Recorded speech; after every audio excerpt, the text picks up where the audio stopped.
Hello, welcome to Information Security and Humans, the best defense and the worst weakness. First off, hello, I'm Scott Kresge, Director of IT and Chief Information Officer at Augsburg College. Been at Augsburg about 16 years, been in IT a little longer than that. Augsburg's a great student-centered urban university here in Cedar Riverside. I'm an alum, so I'm quite fond of Augsburg. So why am I talking about employees as the best defense and the worst weakness? Well, first, let me give some context.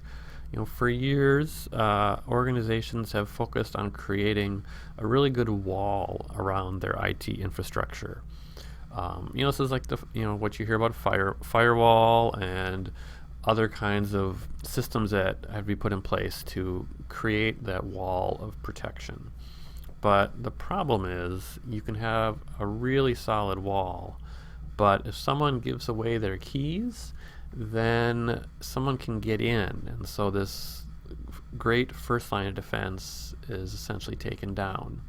In terms of IT, if an attacker gains access inside your wall, they may do things like look for vulnerable computers to try to compromise or to try to install malicious software or malware.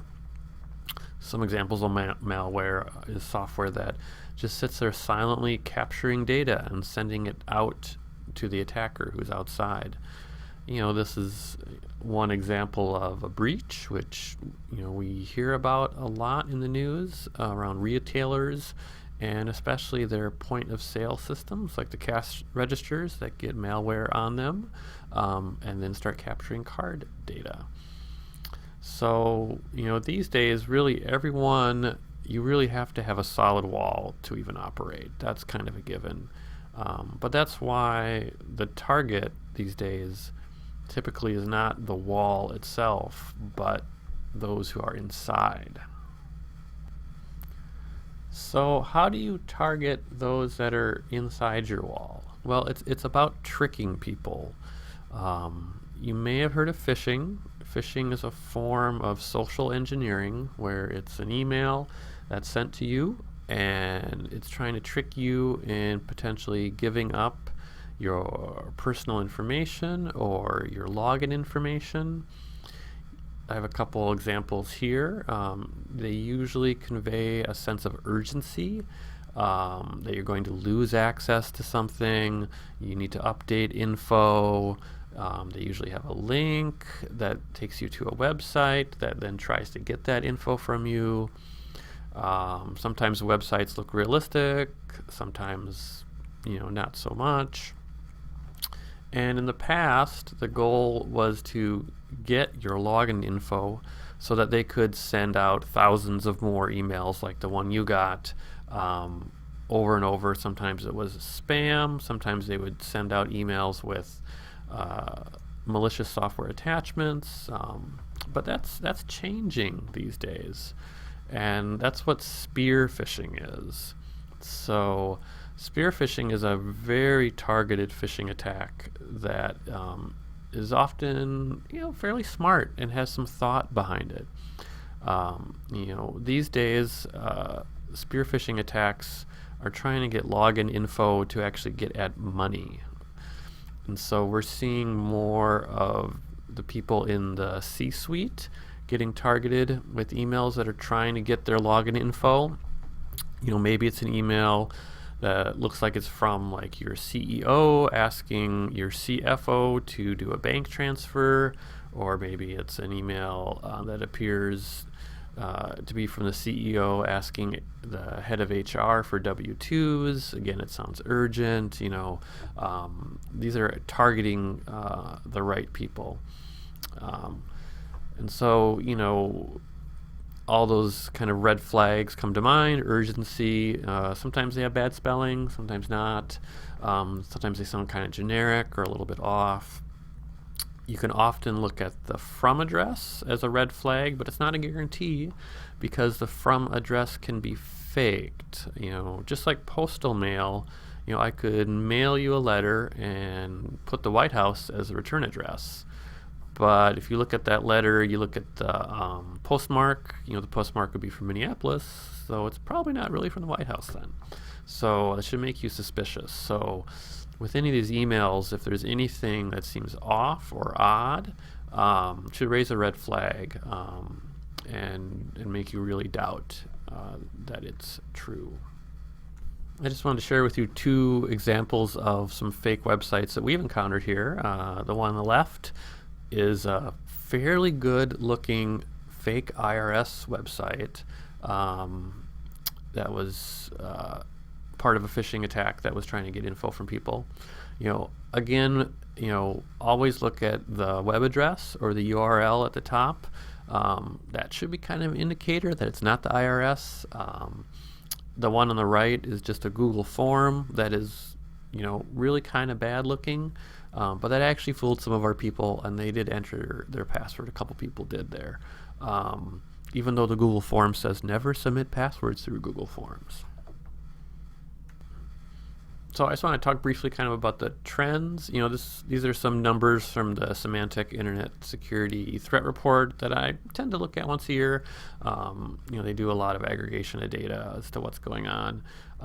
Really breaches are really the big news.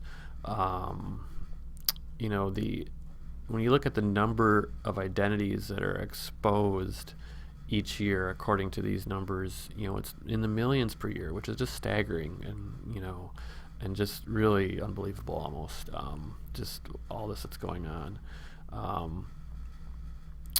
And surprisingly, there's breaches that are large ones, with more than 10 million identities. That's really big. Almost surprisingly, the spam is on the decline, as is phishing.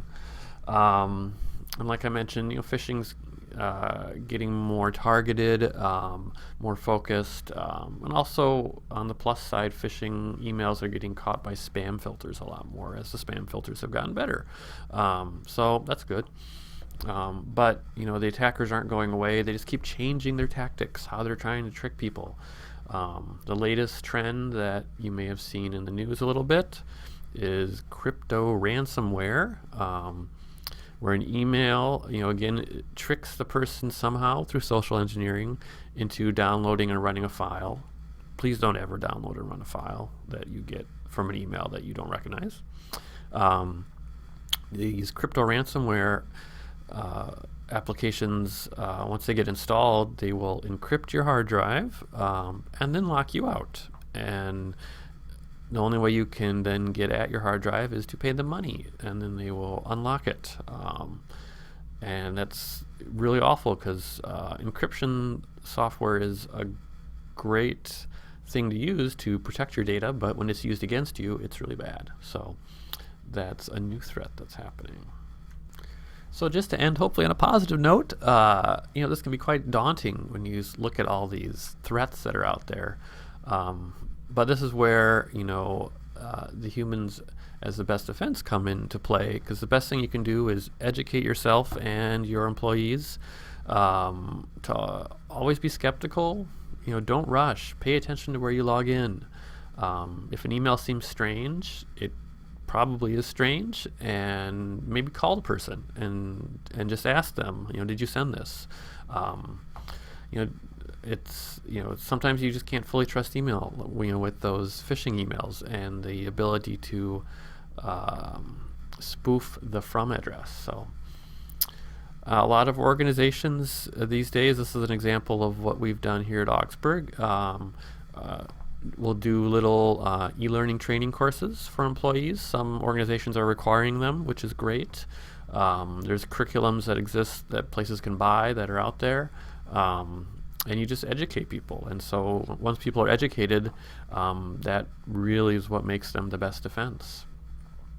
So, it's just more and more important, both for our personal information and our company information, to be skeptical and pay attention and really treat our login info as kind of the critical keys they represent. They're, in some cases, the keys to the kingdom.